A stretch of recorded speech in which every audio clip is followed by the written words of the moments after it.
Hi, it's Julie here coming to you from the Kwinana renovation. This is video 2 of the initial walkthrough. So I'm standing at the laundry door and you can see into that little sunroom here that I showed you that runs off the French doors from the dining room. Beautiful big backyard that you can look out onto, and there's just a nice landing here. So you could even, it's undercover, so you could even have your clothes horse out here in winter and try and get your clothes dry.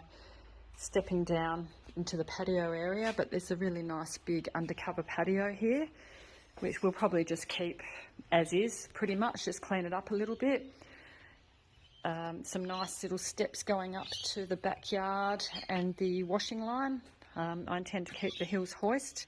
As I said in my initial video, I want to keep as much retro as I possibly can, whilst keeping the modern functionality as well. So we've got quite a few citrus trees here, not quite sure if they're lemons or oranges or some sort of hybrid, and we're just trying to fix up this old grapevine.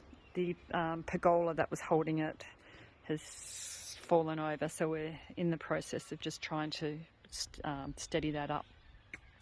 Another fruit tree. You can see the fence down the side is all fallen over, so that will need to be fixed up or replaced.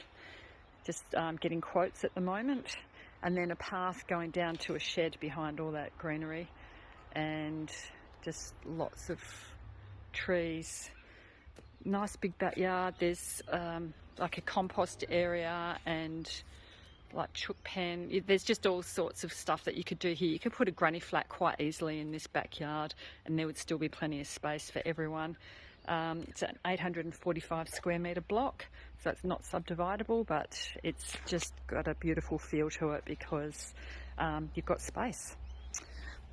All right, whoops, nearly fell over on that sunken septic tank, which is another thing that needs to be addressed. And then you can see here nice undercover parking with a roller door at the front, so it's secure off the street, which is also a bonus. Okay, so I'll keep you posted as we make changes, but you can see here that the bones are really good and I'm very excited to turn this into a beautiful home again. Okay, see you in the next video. Bye.